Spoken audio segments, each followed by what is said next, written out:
Hello दोस्तों, आज हम आपको इंजेक्शन अमीकासिन के बारे में बताएंगे। अमीकासिन मार्केट में 3 प्रकार की उपलब्ध है: 100 mg, 250 100 mg एंड 50 100 mg।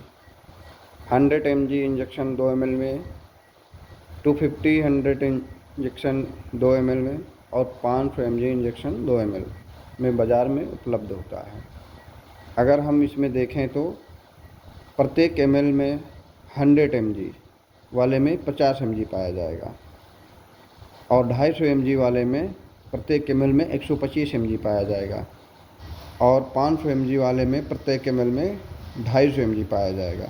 इसको निकालने के लिए सही तरीका ये होता है कि आप जितने mg इंजेक्शन हो और वो कितने में डाइल्यूट है। 2 ml में डाइल्यूट है तो 2 ml से डिवाइड कर दीजिए, 5 ml में डाइल्यूट है तो 5 ml से डिवाइड कर दीजिए। अभी हमारे पास इंजेक्शन अमीकासिन 100 mg है, ये 2 ml में डाइल्यूट होता है। तो हम क्या करते हैं, 100 डिवाइड बाई 2 यानी 100 को 2 से भाग दे देते हैं और 1 ml का mg हमें मिल जाता है। ऐसे ही इंजेक्शन 250 mg है, वो भी 2 ml में ही डाइल्यूट होके आता है। तो हम क्या करते हैं, उसको 250 को 2 से डिवाइड कर देते हैं और 1 ml में 125 mg होता है, जिसकी वैल्यू हमें मिल जाती है। ऐसे ही 500 mg का इंजेक्शन होता है, वो भी 2 ml में ही आता है और अगर हम उसको 500 mg को 2 से डिवाइड करेंगे तो 1 ml की वैल्यू 250 mg यानी हमको मिल जाती है। पीडिया में ज़्यादातर अमीकासिन एवरेज 15 mg पर kg पर डे से दिया जाता है और ये एक एरोबिक कवरेज इंजेक्शन होता है, नेफ्रोटॉक्सिन्स होता है। ज़्यादातर डॉक्टर ऐसे लिख के जाते हैं इंजेक्शन एमिटेक्स 70 mg IVVD। तो इसके निकालने के लिए हमें क्या करना होगा। अब आप दोस्त एक बात तो ध्यान रख ही सकते हैं कि 70 mg अगर हमको लगाना है तो हमें 250 mg या 500 mg वाला नहीं मंगाना होगा। हमें कौन सा इंजेक्शन मंगाना है, 100 mg। 100 mg इंजेक्शन मंगाए तो 100 mg का इंजेक्शन जो आता है वो होगा 100 mg 2 ml में आता है। तो 100 mg को हम 2 ml से डिवाइड कर देंगे तो 1 ml में हमको मिल जाएगा 50 mg। यही जो है वैल्यू हमें उठा के जो डॉक्टर लिख के जाते हैं यानी डिजायर्ड डोज डॉक्टर ने मुझे दिया है 70 mg और हमने फाउंड किया है 1 ml में 50 mg। तो हम 70/50 से डिवाइड कर देंगे और हमारा आंसर आ जाएगा 70 डिवाइड बाई 50 यानी हमारा आंसर आ जाएगा 1.4 ml। यानी किसी भी बच्चे को अगर हमें इंजेक्शन लगाना है 70 mg या पेशेंट को 70 mg इंजेक्शन लगाना है तो हम उसे 100 mg का इंजेक्शन मंगाएंगे और उसको 100 mg को पहले हम 2 से भाग दे देंगे क्योंकि वो 2 ml में घुला हुआ होता है और फिर हम उस जो प्राप्त mg होगा यानी 1 ml में जो प्राप्त mg होगा वो 50 mg होगा और उसी 50 mg को डिजायर्ड डोज से हम डिवाइड कर देते हैं और हमें एक्चुअल में वैल्यू मिल जाती है। वॉल्यूम कितना मुझे लगाना चाहिए यानी 1.4 ml हमें लगाना होगा। ऐसे ही दूसरा उदाहरण हमारे पास में है इंजेक्शन एमिटेक्स 150 mg। तो इसको 150 mg है तो हम एक बात ध्यान रख सकते हैं कि ये 100 से ऊपर है, 100 से ऊपर है और 250 से कम है। तो हमें हमेशा वही इंजेक्शन मंगवाना चाहिए जो वैल्यू को पा सके। जैसे हमें लगाना है 150 mg यानी हम 100 mg का अगर इंजेक्शन मंगा लेंगे तो हमें 2 मंगवाना पड़ेगा, लेकिन अगर हम 250 mg का इंजेक्शन मंगवाएंगे तो हमें 1 ही मंगवाना पड़ेगा। तो हम मरीज़ के तीमारदार या मरीज़ से जो भी इंजेक्शन मंगवाएंगे वो 250 mg का ही मंगवाएंगे। अब 250 mg इंजेक्शन अगर मेरे पास में आ गया है तो इसका 1 ml में कितने mg है पहले हम इसको पता करेंगे।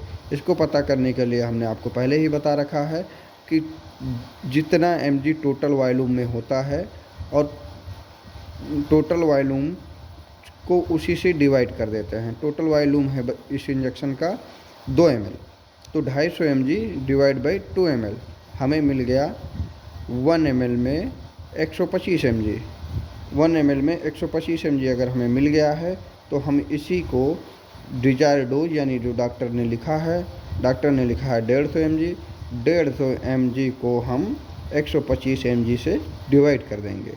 और जब हम 150 mg को 125 mg से डिवाइड करेंगे तो हमारा जो आंसर होगा 150 डिवाइड बाई 125, हमें आंसर मिल गया 1.2 ml। यानी हम इस बच्चे को या इस पेशेंट को 1.2 ml इंजेक्शन लगाएंगे। ऐसे तीसरा उदाहरण हमारे पास में है इंजेक्शन एमेटेक्स 250 mg BD। अब हमारे पास 250 mg BD इंजेक्शन हो गया है। अब हम यहाँ पे दो प्रकार से इंजेक्शन मंगवा सकते हैं, या तो हम 250 mg वाले इंजेक्शन मंगवा लें और या हम 500 mg वाले मंगवा लें। हम दोनों मंगवा सकते हैं, जो हमारी इच्छा होगी। अब 250 mg वाला मंगवाना यहाँ पे ज़्यादा उचित ये होगा क्योंकि हम पूरा एम्पुल लगाएंगे और हमें रखना नहीं पड़ेगा, लगाए और एम्पुल को डिस्कार्ड कर दिए। 250 mg इंजेक्शन हमने मंगवाया तो 2 ml का होता है और हमें वो टोटल लगाना होगा। लेकिन अगर हमने 500 mg का इंजेक्शन मंगाया है तो फिर हमें आधा लगाना होगा। कैसे? क्योंकि 500 mg 2 ml में होता है, 500 mg 2 ml में होता है तो 1 ml में कितना हो जाएगा? 1 ml में 250 mg हो जाएगा। और 250 mg को हम 125 से अगर डिवाइड करेंगे तो हमारा आंसर जो आएगा, 250 mg को अगर हम 250 mg से ही डिवाइड करेंगे तो आंसर आ जाएगा 1 ml, यानी हमें आधा इंजेक्शन लगाना होगा। इसीलिए हम 250 mg के इंजेक्शन मंगाएंगे, ना कि 500 mg का, क्योंकि 500 mg मंगाने से हमारा नुकसान होगा। 500 mg मंगाएंगे तो हमें एक बार लगाना होगा, फिर वो इंजेक्शन मुझे रखना होगा और फिर मुझे इंजेक्शन 1 ml लगाना होगा। तो ऐसा करने से कोई फ़ायदा नहीं, क्योंकि खुला इंजेक्शन हम अवॉइड करते हैं ज़्यादा से ज़्यादा कि हमें रखना ना पड़े। ऐसे जो है, अगर हम मान लीजिए कोई डॉक्टर आया और मुझे बता गया कि पेशेंट को 15 mg पर kg से इस बच्चे को इंजेक्शन लगा देना अमीकासिन। अब डॉक्टर ने तो ये बोल दिया कि 15 mg पर kg से इंजेक्शन लगा के आप चले जाना। अब 15 mg बच्चा मान लीजिए 7 किलो का है, मुझे लगाना 15 mg से है, तो मैं क्या करूँगा? 15 mg पर kg पर डे डॉक्टर ने बोला है, तो 15 गुणे 7 हम कर लेंगे। 15 से 105 आ जाएगा आंसर। और इसको अब 105 mg आ गया तो हम क्या करेंगे? इसको हम इंजेक्शन 250 mg वाला भी लगा सकते हैं और 100 mg वाला भी लगा सकते हैं, क्योंकि 100 mg वाला भी लगा सकते हैं इसलिए कि 5 mg ज़्यादा है, तो हम दूसरे इंजेक्शन से 100 वाले से ले सकते हैं।